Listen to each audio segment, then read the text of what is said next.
What's up, everyone? Welcome to CannaBuzz. We are live right now on the CannaBuzz community. And if you're watching us on YouTube right now, what's up, YouTube? We've got a great show for you today. So make sure you like and subscribe. Make sure you stay in touch with us here on CannaBuzz. We have a great episode for you today and a bunch of great ones ahead of us. So subscribe and make sure that you reach all of our or receive all of our great episodes.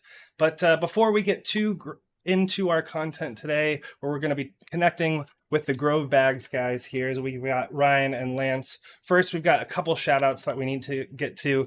First shout out is, of course, to the CannaBuzz community. Without them, we wouldn't be here. Their support every month makes this show possible. So make sure to join us on the CannaBuzz community. We've got a bunch of people live watching us right now. They're in the chat. We're going to be giving away some GroveBags at the end of this live stream to those live viewers. So shout outs to all them. If you want to be able to join us in a future live stream, join us on the CannaBuzz app or search CannaBuzz on Google or whatever. Go to CannaBuzz.app and use the code GrowersLove for 50% off your first month.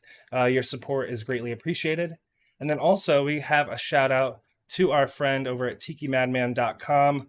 Tiki is a great breeder. He's always delivering some fresh strains, some new things for you guys to check out. And we, of course, have a shout out for him this week. JR, do you want to hit us with the Tiki shout out? Yeah, Tiki decided to make it fun for everyone this week. And he developed some TikiMadMan bucket hats. And for $30, if you buy a hat, you get a free pack of seeds. And the seeds are really cool because he had found an old pack of grape ape from Barney's farm that he had in his collection. And he actually found a male and did some breeding with it. And he crossed it with the gushers. So he's calling that one the grape ape crushers. And you can find that at neptuneseedbank.com or tikiseedbank.com.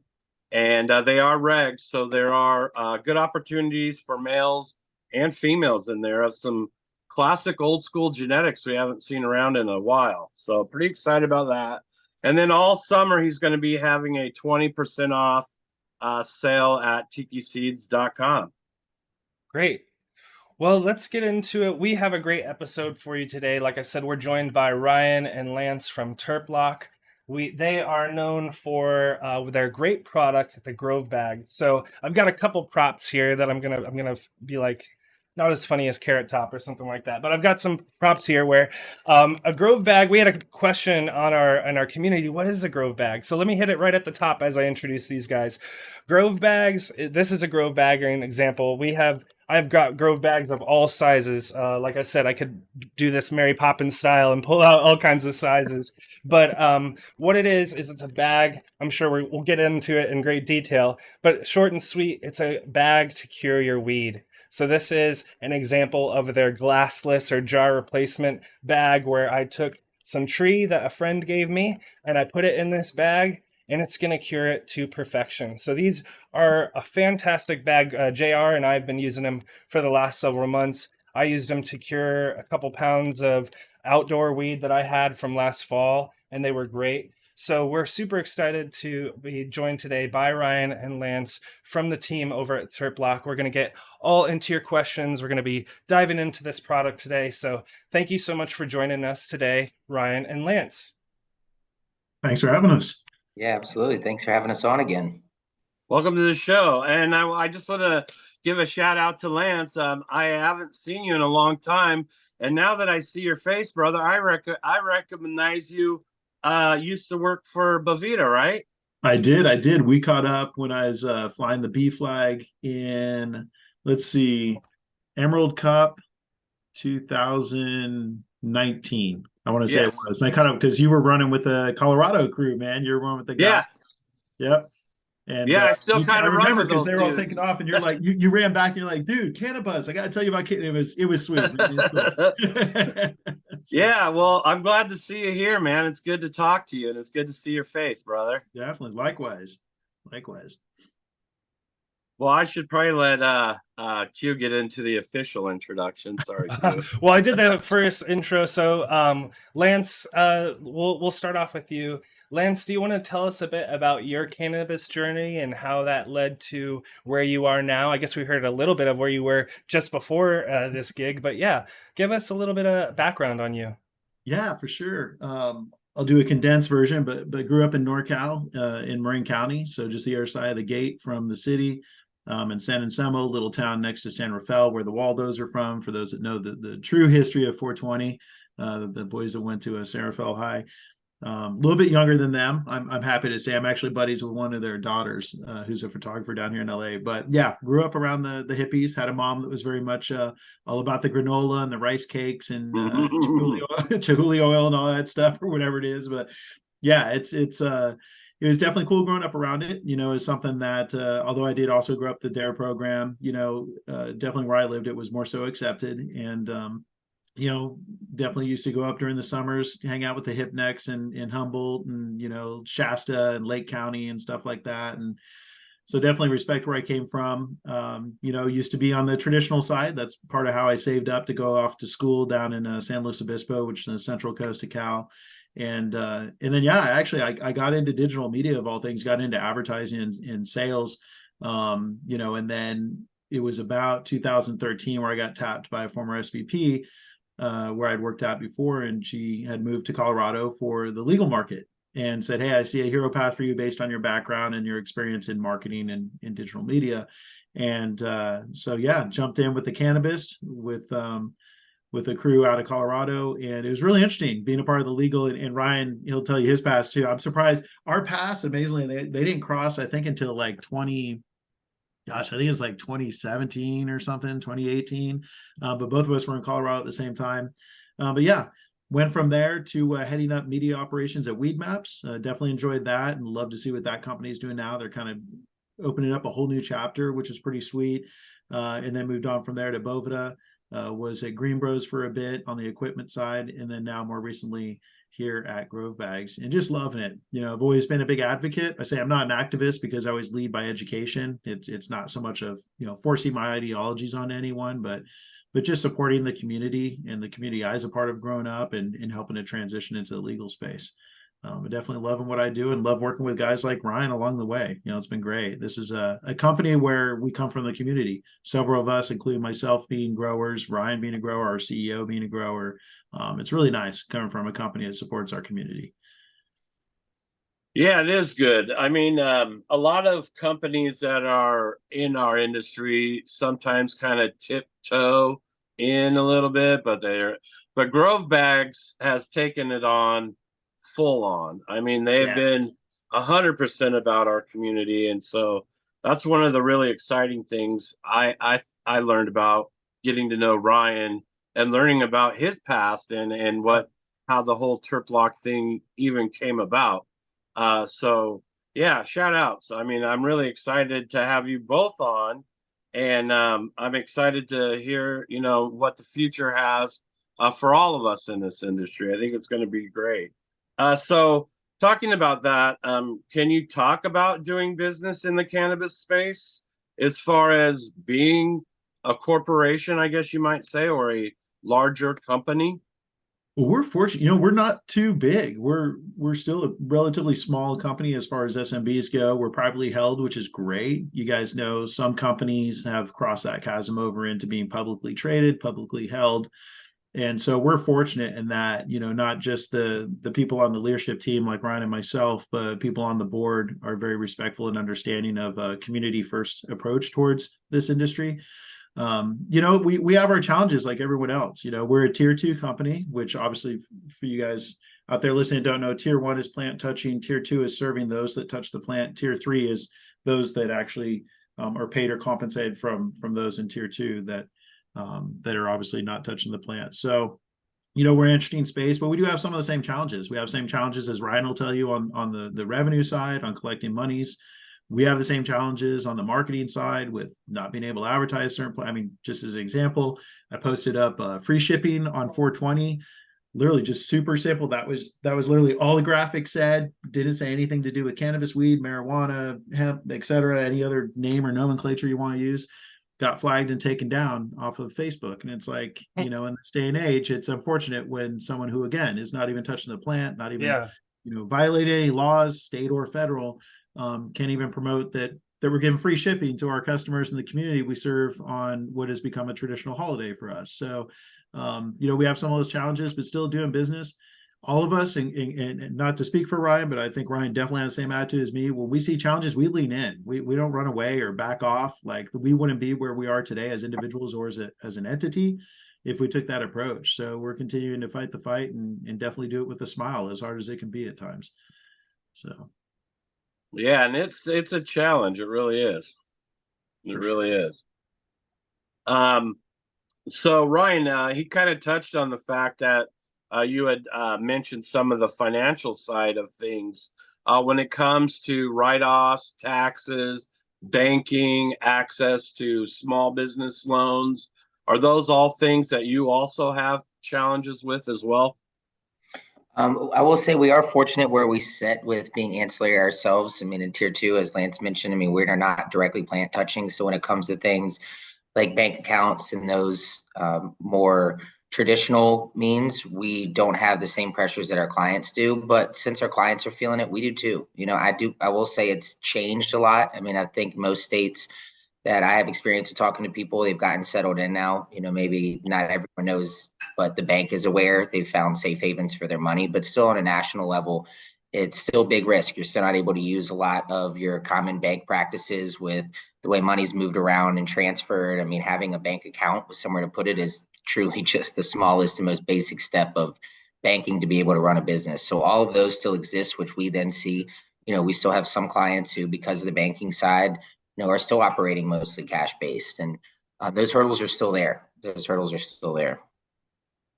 Yeah, my recommendation is on tax day, just take your backpack full of money, cash, take it down to the Capitol and dump it on their table and let them deal with it. Yeah, friends who have done that. Not to speak for Ryan. I have a friend that's like, I go down to the Capitol, and this was in Colorado at the time. He's like, I pay my taxes about $70,000 every month in cash. And they literally had a room that was dedicated to this, thankfully, with at least one guard and 2 cash machines that would just process his tax payments. And it's sad, right? I mean, it's sad when the government's like, don't do that. But if you are going to do that, we want some money out of that. Yeah, right. This is where I'm a little vocal and probably somewhere like an activist. Right. I think the biggest organized crime in this country is actually the government, because they make the rules, they break.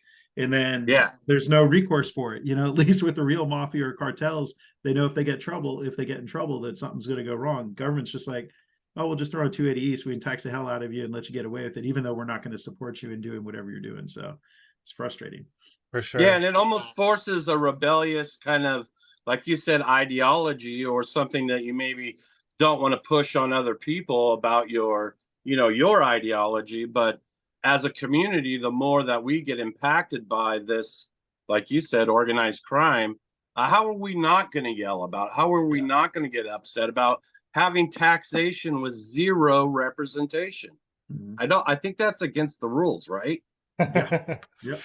Well, so with before the pandemic, this industry was very kind of trade show focused, and that was how you did at least a decent amount of marketing, especially when you're trying to build sales relationships and get out there and meet people and stuff like that. How's it been, I guess, this year or the last several months? What's the landscape now, I guess? What's it like? What's it shaking out to be or looking like? Very different. Yeah. Yes. Yeah. Lance, do you want to start off, or do you maybe kind of kick into it? Yeah, you can start off, Ryan. We both have similar opinions of this topic. Yeah, I'd say they're very different. I'll leave mine kind of broad so that if Lance wants to get in detail, because there's really 2 big categories, at least the way we look at it, is your larger circuit shows are really starting to dwindle down. They're still having the shows, but the attendance just isn't there. And the attendance that is there, it's a little bit different of a demographic and with the intent. I will say it depends on the market. In your more established markets, those shows in regards to bodies on the floor is pretty minimal. Most of those operators now are in their setup when it comes to these ancillary companies, whether it's the machinery or whatever it may be that you typically see at a trade show. They either already have it. This is my opinion. They either already have it or they've been going to trade shows for a while in the past. So if they're ready to purchase a new one, they probably have already met somebody or have a network to be able to access and have these conversations. So really seeing it start to slow down on the West Coast, let's say from the Rockies west. On the East Coast, you still have the excitement. I know we've been up there a little bit. The attendance is still a little higher. You still have a mixed demographic there with some early operators coming in, still looking for a lot of these questions to be asked, as well as your enthusiasts. Again, on the West Coast, you still have your enthusiasts and your consumers who are coming to the shows. But if you're really, as a business, making an investment, looking for the ROI side, you want to talk to everybody, but you do need just that. You need some ROI. So it's a different demographic, but I would say the East Coast is holding the excitement right now. However, these smaller orgs and more localized events and regional events and more passion-driven concept events, kind of even like what this is here, we're starting to sponsor a lot more of like local growers cups and things of that nature. Those are gaining a lot of traction. We're seeing a lot of operators are getting behind it for their local area as well as the consumers. So I'll kind of leave it high level, Lance, if you want to jump in some. I don't want to answer the whole thing because I know we share a lot. Yeah, we work really closely, unlike some organizations where there's a bit of church and state between sales and marketing. Ryan and I both have backgrounds as being road warriors. I think the busiest year I had one year was doing 46 trade shows, just myself with the team. And so, we have seen a trend, and especially since post-COVID, like you guys said, a lot of people, we were on this trajectory, like you were saying, Sam, we're on this trajectory. COVID happened, then we got this blip because we were deemed essential. So it was almost like an artificial inflation that occurred during COVID, even though all the trade shows and events were stalled. Then we came out of that and people are kind of trending back down. The interesting thing that happened, and I noticed the Canadians were a lot more vocal than the Americans on this subject, was I've been doing it for the last 2 years. Why do I need this? They're like, I was able to survive, and I was able to bring in new business, or I was able to cultivate the business I have without doing trade shows and events. So why would I go back to doing Oh, them? interesting. Yeah, we saw that approach. But for us, to Ryan's point, we still look at things like he said. We look at kind of like a regional, national, and then even at an international level, which we'll get into. He's right. The buzz is still, we all remember that, right? The evolving, we have the emerging and the established markets as most reference it. I'm in an established market. Ryan lives in an established market. And so the shows aren't the same as they used to be. We just went to a recent show, which is a very popular show that connects buyers and sellers in Northern California. Is very hip, is very cool. It was the show before COVID. Now coming off of COVID, the flashy is kind of gone. You don't see as much of the hip necks and the Trustafarians coming out for that show. It's kind of more just, if I have to do business, I'll go. But even then, people are just putting their heads down and just kind of finding other creative ways to reach out to their audiences. So like Ryan said too, we're definitely suits, roots over suits, or community over commercial, if you will. So we are leaning more so into the shows that we can do, because we aren't an entity within a company that services another category, right? Yeah. We're not a company that, like, they don't want to sacrifice the product or the packaging that they make for a big company like Costco, or we're in a totally different category like tobacco or something like that. We are a purpose-built technology specifically for this community and for this industry. So we are all about doing events that put our best foot forward and being able to support that accordingly. So like you said, doing cups, doing competitions, doing contests, doing true roots networking events, like with Future Cannabis Project or with James Loud, like some of these more root style events. Yeah. We're leaning into those. That's because cool. we want to support the community more so than ever, That's cool. Yeah, I think like for us, we got the Dude Grows Cup coming up on the 3rd, right up there in Fort Collins. Yeah. And there's going to be probably over 300 people there, but every single one of them is probably going to be a grower. So exactly. it's a very focused group. And I think these cultural events that offer more than just walking up down an aisle getting free samples are going to be the ones that really, provide faces for you to talk to. Yeah. And we do have tables available. Come on up to Fort Collins, June 3rd. We'd love to have you. I actually have a note here on my notepad to discuss that for next week, actually. We've been on the move, and I saw your email at the end of last week, and I was like, I knew it was coming, but June 3rd's quick. So I actually have a little note to discuss that with Lance. But I agree with you. Yeah, and I think, and it's that engagement. Both people want that engagement from the event, but who's showing up as well, and the engagement among the people there. Large trade shows are great. There's a place, and especially in the newer markets. but it's only one type of conversation that happens there. Whereas when you get more into these regionally based and more niche passion focuses, whether it's just on the cultivation side or it's just on the concentrate side, whatever it may be, you actually start a conversation too. It's not just getting people into a room, which that's what really has resonating impacts down the road. Well, guys, I want to bring in some questions that we got in from the community because we let our community know that we were going to be interviewing you guys. So we got in some really great questions just even within the last couple hours. So I was going to, before we went into our next section that JR created for you, we're going to talk about international expansion and all kinds of stuff. But before we get into that, I want to pull in some questions from the community. So first off, the TerpLoc guys hooked us up with a code. So if you are vibing with everything that they've just said, or you want to get some GroveBags of your own, go to grovebags.com, use the code CannaBuzz for 7% off your next order. Like I said, it's definitely worth it. My thing that I told JR is that I've got a whole one of those like Costco or Home Depot containers with the yellow lids. I've got a whole thing of that full of glass jars that I need to figure out how to get rid of because I can replace them with GroveBags, right? All these glass jars that I can get rid of that they're clanky and break them or figure out where do you put all these things? These GroveBags are much easier to handle, much easier to store after you use them, all that sort of stuff. So make sure to check out GroveBags. But let's get into the questions that are going to dive in to why these things are so cool. So first off, let's see. I wanted to bring in a question. We had a question from Sativa Sierra. She asked, how long can a GroveBag be used before it should be replaced? A good question. Yeah. So I'm like you, Sam. I converted. I have a bunch of jars and I use them for my salsa. I make homemade applewood smoked salsa because I don't just grow flower. I grow veggies too. Nice. So yeah, I'm with you. I convert it all over. One thing that we do is we always say we guarantee for a year. But we have product that's actually been in GroveBags for Ryan? I want to say 3 years that are sitting around the studio now.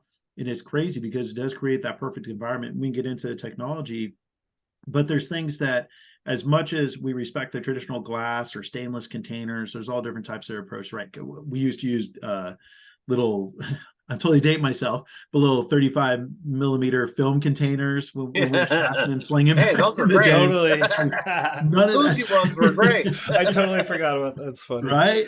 None of that. So I remember going into our Photoshop class in high school and I was like, oh, there's a bunch of them sitting around. This is sick. Packaging. But none of that stuff was designed for flower. That's the thing. It's like people go, well, glass, it's got a seal on it and it's a rigid container, yada, yada. But, it's a very porous material. It allows UV in, no matter if it's natural or synthetic UV. They aren't so airtight. Those seals do degrade over time. So those are things that create a challenge for really preserving flower long-term. Most people say, oh, I'd smoke it all, but I'm same as you, Sam. Like I pulled down over a pound last year and I hook up, my gardener, my painter, like I hook up friends, but I still have flower been sitting on since October, November of last year, and now, so we're 7-8 months in. And so that's the thing about it is if you actually use it properly, put it in there at the right RH, make sure it's the right humidity, keep it in an ambient temperature, preferably like cellar, but even just room temperature. Mine's 70, 72 degrees in the closet, keeping it in a nice cool place. Heat sealing is the ultimate. We don't require it, but we definitely recommend heat sealing in the bag because then that seals it on all four corners. My stuff looks and smells like it just came out of cure. So That is the magic about the bag. And people are like, but it's just a bag. We're trying to reprogram people's ideologies. It's not just a bag. There's technology in the bag. And it's meant to be upcycled. It's not this isn't your sandwich bag from school that you get your PB&J from your mom, eat it, throw it out. These bags can be used again. You can clean them and upcycle them. Or again, just keep your flowers stored in them as long as you need. And I know Ryan has an even better pitch because he's doing this day in and day out on the sales side. Well, I would like to say on that point that we did do a really good in-depth interview with Ryan about drying and curing, and it covered a lot of the very important basis of what the product does as far as what it releases and kind of what you are putting in to get the final product that you're looking to get in. And that's some of the questions that I've had over the time that I've been using them that we want to get to with the Grow Talk side of it. And if Ryan, if you don't mind, we could just go ahead and jump into the Grow Talk part of it. Yeah, Well, yeah. certainly. Well, yeah, we've got a bunch of great questions. That was just one of them. We've got a ton of them that I want to get to from the community too, because we got so many great ones. But I guess Ryan, real quick before we get into Yeah, even more we'll follow your questions. flow, whatever y'all Yeah. like to talk. So Ryan, so Lance just hit on basically how long the product can last within the bag. Tell me about how long the bag itself can last. How long is this when I get a bag, let's say I just got this one or whatever. I got this one. New prop. I got this bag and I've never used it before. How long should this thing last for me if I put some weed in it? How long can I use it, reuse it, that sort of stuff? Yeah, the biggest things is you can reuse it until either you have any rips or tears or, the zipper. Sometimes people are a little aggressive with the zipper, so it is a zipper. It's not a part. It's on the bag, not a part of the bag, so it will come off. So if you have any of those things, show and prevail. But we don't really suggest to go more than 3 times, especially if you're changing a lot of strains and things. Now, don't get me wrong. I have a bag that I travel with that when I get samples and product that I've had for probably 6 months, that if someone at a show or if I'm visiting someone just gives me a handful, I throw into it and it works great. The bag's fine. I'm not concerned with mixing of the terpenes because someone literally just handed it to me and I put it in. And so it can last longer. But for those that are the connoisseur, really looking and paying attention to the nose, especially if you're running your whole cure through it, we suggest after the 3rd time to either move it more to a travel bag or look to get into a new one. I think a point that Ryan made as well is if your zipper does fail, you can use a FoodSaver to seal your bag if it's something that you need to seal for a while before you get in and out of it. Because like Sam said, he's in a similar situation where his year's harvest is what he grows in his backyard. And so for him to be able to food seal a decent size amount that he doesn't break into until 6 months down the road is a huge benefit for him. Yeah.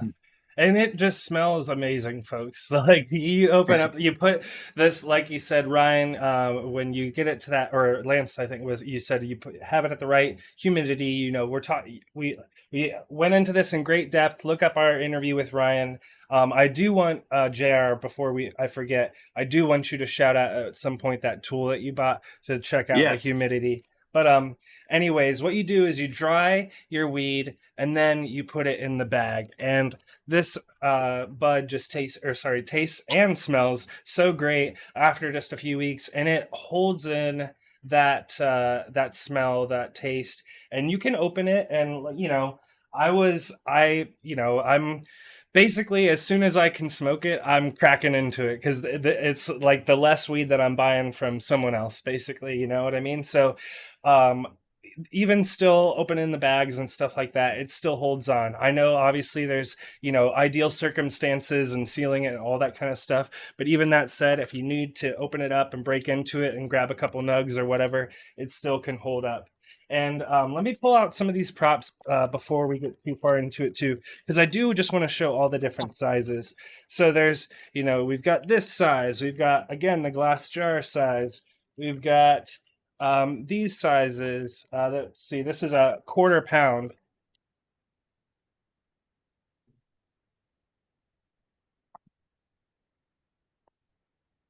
Yeah. The 10s, the 5s, the 2s.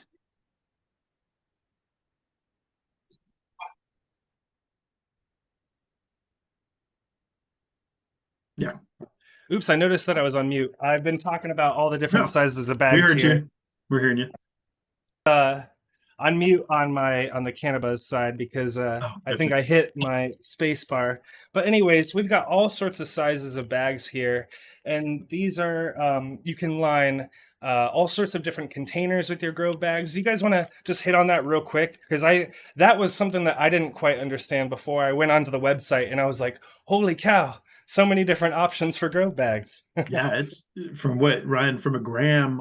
Technically we used to have that super sack for the hemp guys, But yeah, the liners you're talking about, like the tote liners, a lot of people, you mentioned you run a black and yellow, or we call them black and yellow, HDX totes, I think is the technical name. But if you're running black and yellows, we got tote liners. If you're running 55-gallon drums, like the LPs up in Canada that are doing international export, we've got that. And Ryan can share. I mean, there's definitely some success stories around the guys that are utilizing that on the back end, as we call it. Nice. Well, thanks for dealing with my prop work there. I just wanted to show off, like I said, I was just amazed at all the different sizes, and that this technology can scale to a lot of different form factors, which is really cool. It's not just kind of like this, it only works in this weird like niche scenario. It can work in a lot of different situations, which is great. Exactly. But let's see, JR, let's get into, you had a Grow Talk question that you wanted to get into? Yeah, I wanted to talk about the moisture going in and the moisture meters that you can get that are relatively inexpensive. After listening to the interview with Ryan, I went out and got just a $50 type, I don't know, it was Makita or somebody's construction. It's for reading lumber moisture and materials. And I got the one with the 2 prongs because I didn't trust the digital one, and I went with analog. And I got to tell you, that made a huge difference, because prior to that, my buddy went into the bags and he was just trying to judge it artisanal style, like we used to do going into the jar. And he didn't quite have as much experience, and he went into the bags a little too wet. And so they weren't able to off gas the moisture fast enough. So I think it's really important that people know that for a relatively inexpensive tool, you can really dial in the water content of your flower. And when I did that and I hit the bag with it, this is absolutely hands down the best cure and looking cannabis that I have ever grown. And if you don't believe me, go check out my Instagram. I'm telling you, the way that this cured this last round was unbelievable. And I'm really, really excited to get people into these bags, because I think, like we've talked about before, this is where people drop. That's like fumbling the ball on the 1-yard line. Totally. That's Totally. a good analogy. Right. And so, you know, to take this kind of step out of the equation as far as, and I feel bad because I'm an artisan. I've been doing this for years.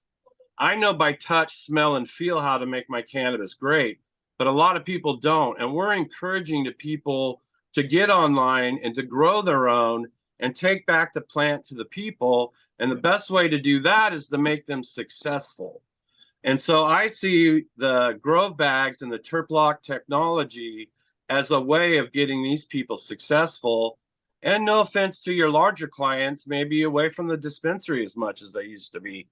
And I'm telling you, you pick up this really inexpensive tool and you'll be able to guarantee that when you go into that bag, what comes out of it in just maybe even 3 days, I'm telling you, within 3 days in that bag, you're going to be really, really pleased. I mean, and if you're growing your cannabis well, it's pretty much should be smokable at that moment. Yep, it should. And I mean, I'll even say too, with, you know, we GroveBags and TerpLoc is the best thing to go into. But for those of you out there that are growers, just speaking grower to grower, even if you have another method that you're doing, until you give TerpLoc a trial, you should still really consider a moisture meter, because it gives you that consistency and it takes out the guessing game. Because, you know, every strain's a little bit different.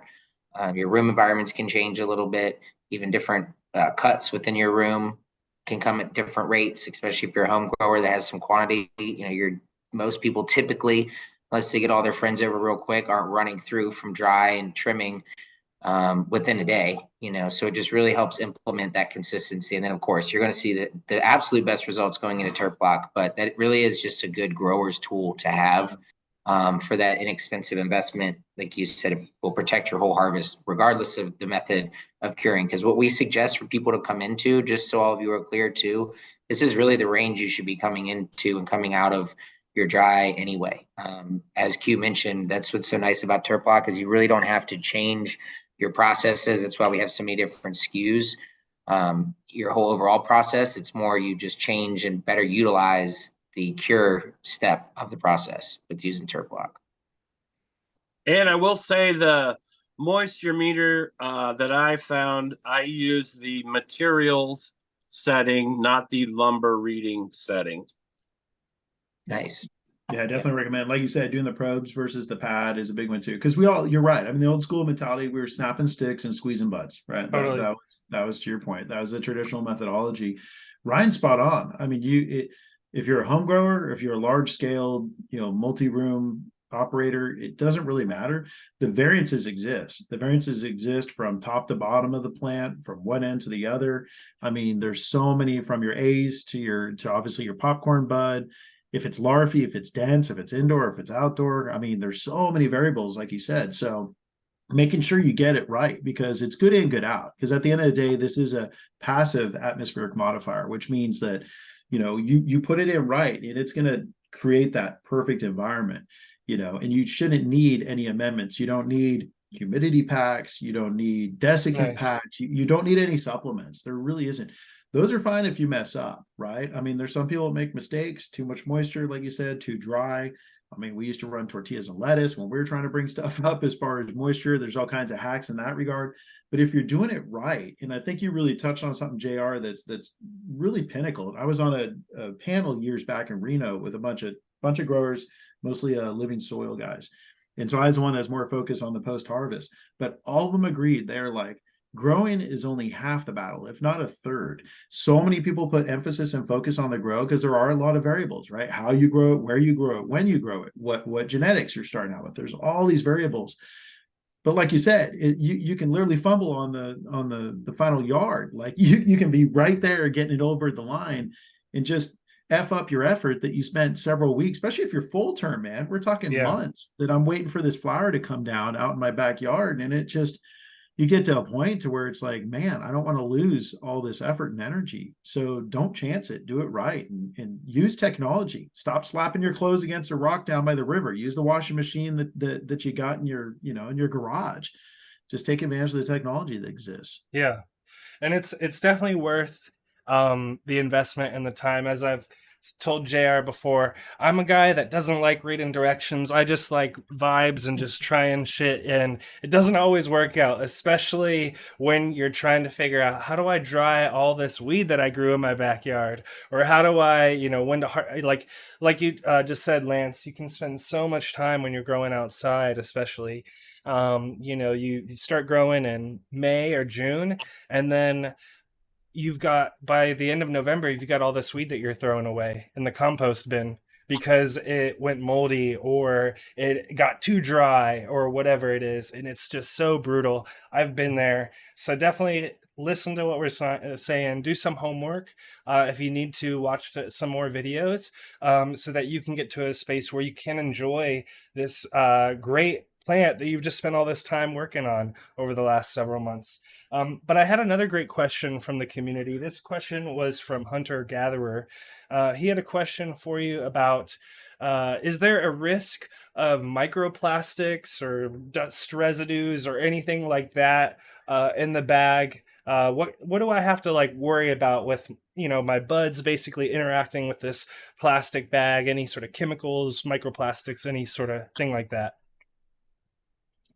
Good question. Yeah. I mean, we're using virgin polymers, so that's a big factor. I know a lot of people are used to, it's funny, people walk up to our tables and like, oh, you got Mylars. We're like, we always joke around and say Mylars for mids, because Mylar is not something that's designed. It does work for food, but it's not designed for flour.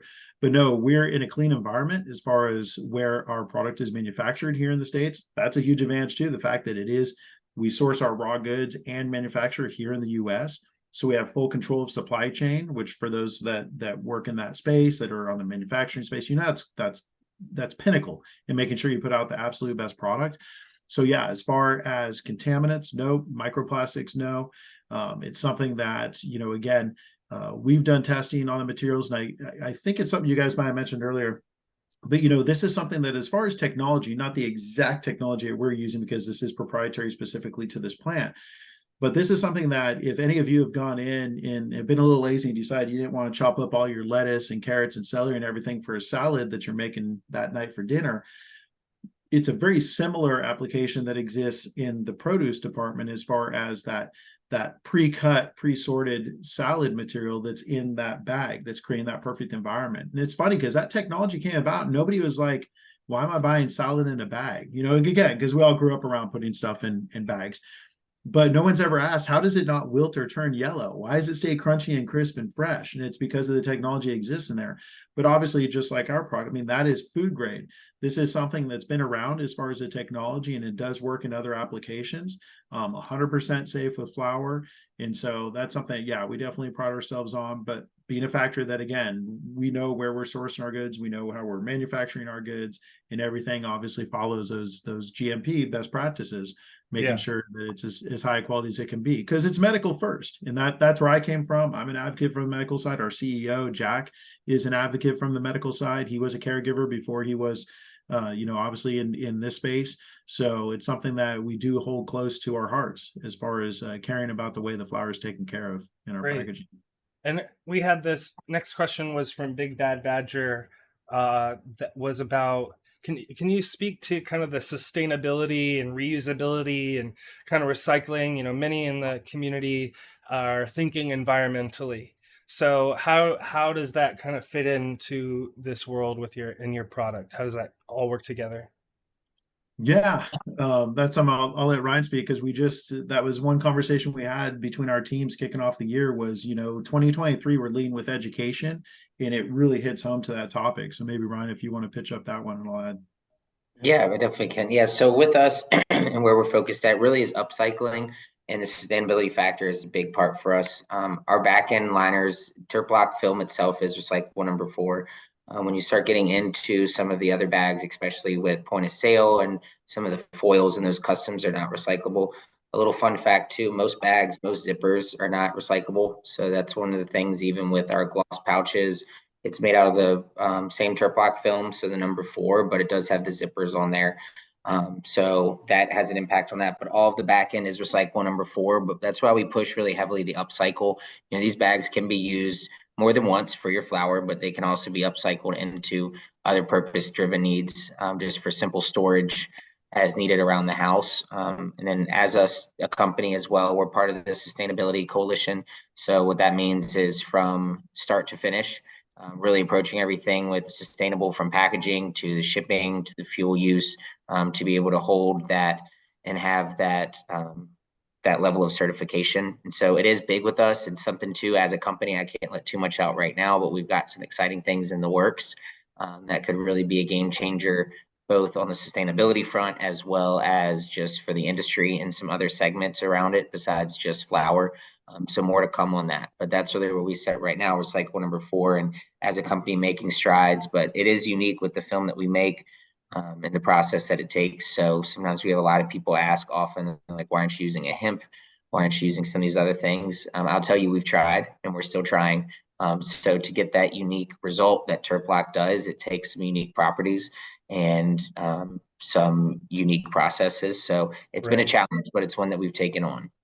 Well, I like the fact that the manufacturing and the sourcing is all done here within the United States. So that giant carbon footprint of shipping and all of that production in maybe a place that isn't so carbon friendly, all of that is now out of the equation. You nailed it, JR. We did a science series on LinkedIn for those that want to geek out, because our head of R&D is a true geek in that regard, loves cannabis too, which is awesome. And so it only attributes to the conversation. But we were talking about the carbon footprint, because a lot of people don't realize, and this is where we need to re-educate everyone, including ourselves. A lot of people, again, they think, a glass jar as an example. Well, the carbon footprint just off of not only manufacturing glass in a glass jar, but off of recycling glass in a glass jar is a huge factor. When you look at something like our material, the fact that it can be upcycled, like Ryan mentioned, again and again, you can clean it, reuse it. That's something I do. That's something he does. Like you said, I have a travel stash bag just like he does, and then I use it on the back end with my flour.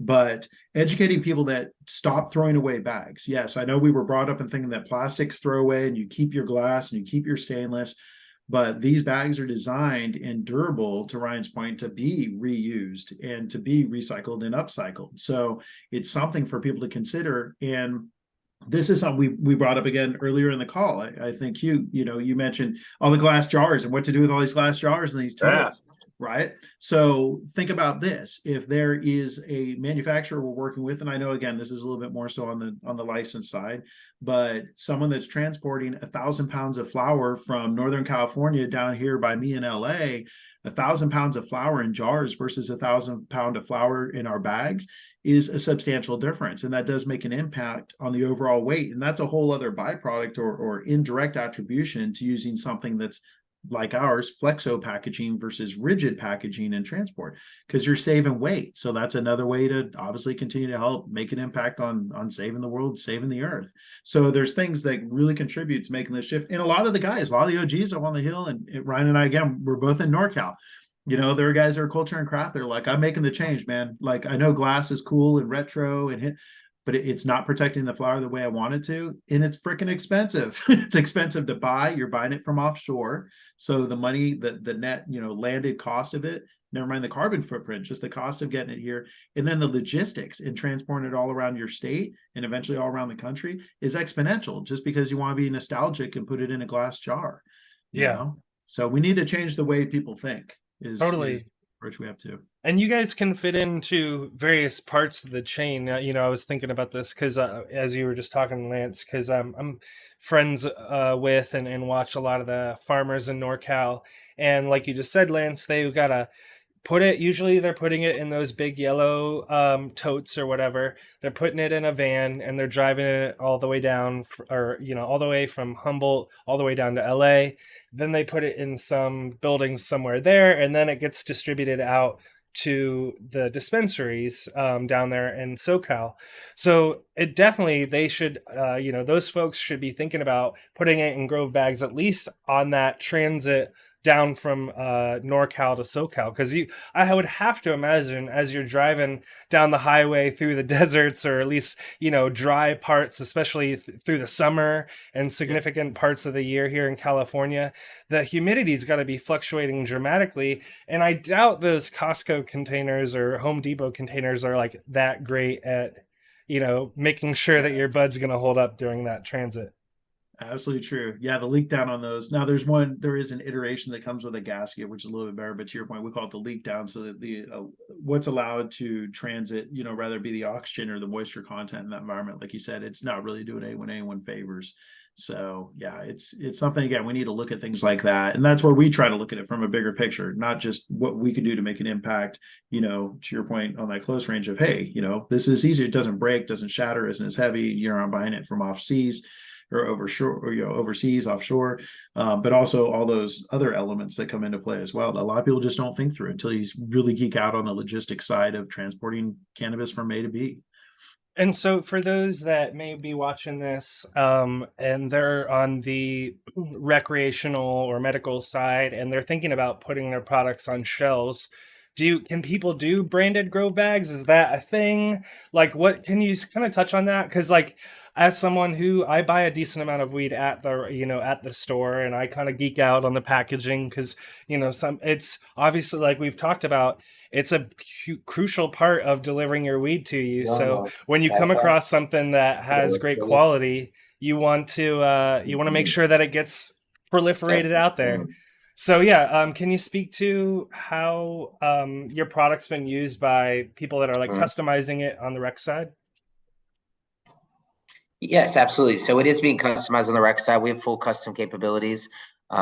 Everything is USA made. So whether it's from gram size up to pound, we can do custom. We can do some of the larger bags too with the 5s and 10s, but that's not as common because there is an MOQ.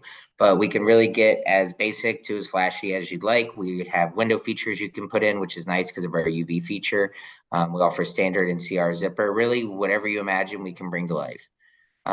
We use HP printers as well, which is really second to none. So between that and our Roto and Flexo options, we feel very confident that we can service and bring what you're envisioning to life and then right to your doorstep. I saw you had some Doja bags out there. Do you want to throw some names out there? Some of those bags that you have floating around out there? We have one actually. So we just mentioned meet up in NorCal. So we did a collab with our friends at 40 Tons, as well as Cannabis Scapes. And so this is a bag we just dropped, and good That's example cool. of a custom. This is a 7-gram horizontal format, so it's easy to pinch instead of dumping all your. You guys know, a lot of them are vertical format because of CPG, because there's only so much space on the shelves. So they typically do a vertical, but the horizontal format is a lot more conducive for the end user. So this was a limited edition collab bag we did, which was pretty dope. Even something as trick as, doing the, having branding in the gusset. Yeah. So it's pretty wicked. All TerpLoc too. I mean, everything we manufacture, I think Ryan mentioned it earlier, it's all TerpLoc, but we also do collabs with artists. Like we've got a limited edition bag drop we did with Mossy Giant, who's a big cannabis artist out of the Netherlands. And so we do these limited drops as well. But you dream it up, and Ryan's team can help you make it happen. That's the cool thing about it is, Hey, like you said. Lance, that first bag you showed us, can you show us the back of that bag? Yeah, for sure.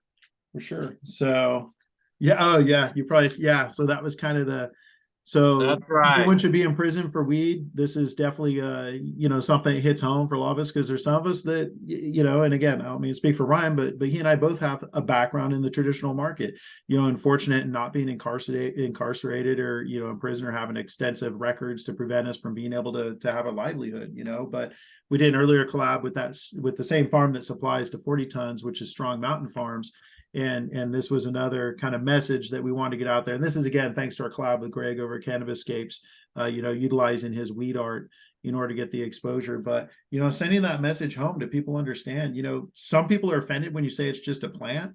That's something that I'd hear a lot in Australia, the hemp embassy, that's really their mantra to try to end prohibition there, is like, hey, it's just a plant. Some people are offended when they hear saying that. But I think the way that people are trying to say it is like, hey, it's a plant. It's not some sort of petri dish, pharmaceutical grade.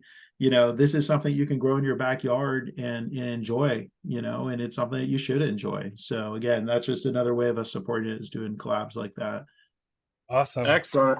Well, this has been a really great episode today, guys. I really appreciate you hanging out with us, Lance and Ryan. JR, I'm going to give you a second while I talk to figure out what your last question's going to be, or what our last question's going to be.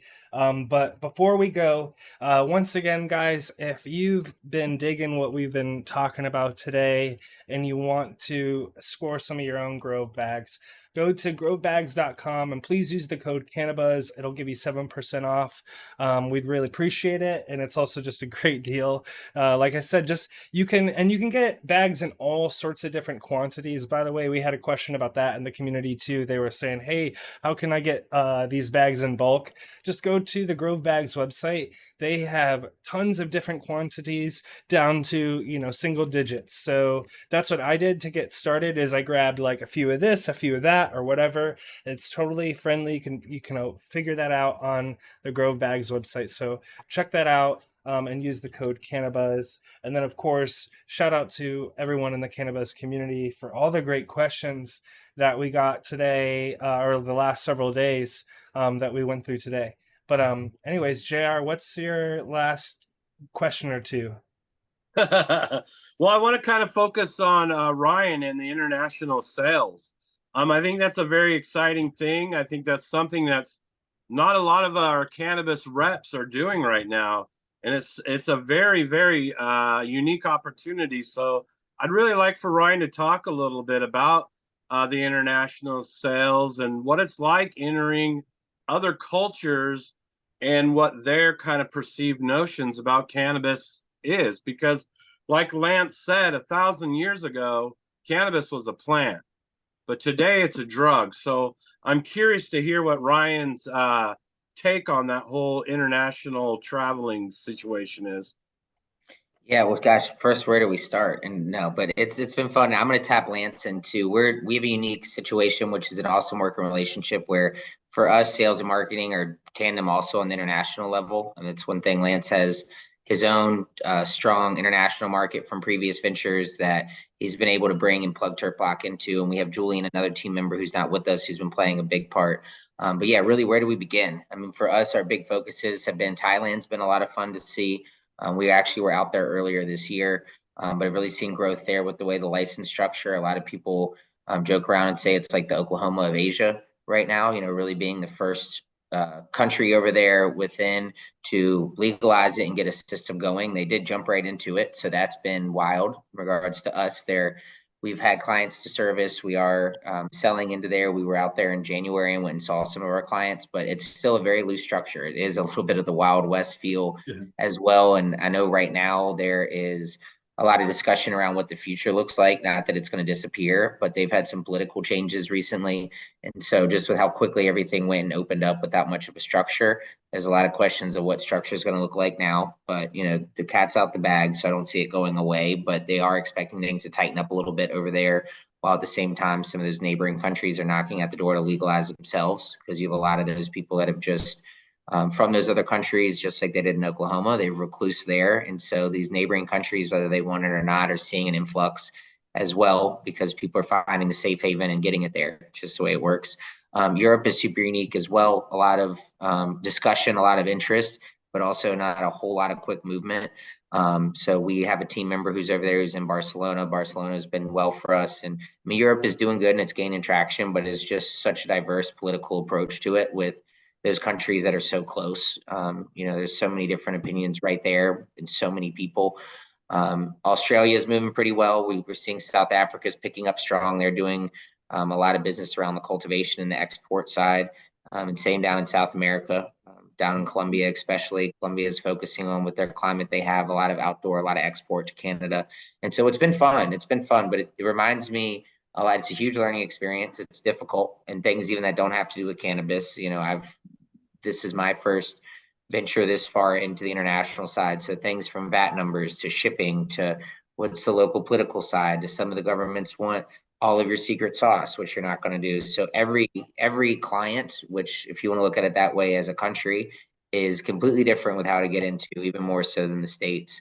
So it's been a learning curve, but we're taking it on full steam ahead. We have 2 team members who that's their primary focus. And then Lance as well, a big part of his focus is getting tapped into that. So what is cool though, I've loved, is back to what I love that y'all do, is to put the plant first, is to go and to see that all around the world, even though there's different approaches and different political views and different even personal views towards it, at the end of the day, it is a plant. We need to get this figured out, and our product plugs in and can be utilized all around the globe. So we feel as a brand, both to service that niche, but then also the voice we carry, really want to continue to be an advocate and proponent of the industry as a whole internationally, because it's growing and it's getting there. And I think you're going to see a lot more of the domestic attention, at least for ancillary businesses, start to focus more on the EU coming up as well. But Lance, would you kind of want to chime in and add? You covered it phenomenally well, Ryan. Ryan and I both, last year we were in Jamaica. Then, like you said, in January we were in Thailand, and then he went with us with a crew for cannabis down in Barcelona, which has been an epicenter in Europe because of the growing climate both there and in Portugal. Like you said, that's interesting. Europe is the one that's the hot spot right now. It's got over 730 million populace, so double that of North America. So it's very relevant. It is cool because the WHO has come around, the World Health Organization has come around to it, the UN slowly coming around to it. But you have countries like Germany, Switzerland, Czechia, or the Czech Republic, as most know it. They were all in kind of this race for adult use legalization. Obviously, Germany's the behemoth, 80 million pop. They're kind of the leader right now, especially post-Brexit for the EU. So they're leading the pack, but Switzerland's nimble and wanting to do it right. And all of a sudden, like I said, the Czech Republic's coming up saying we're going to do it as well.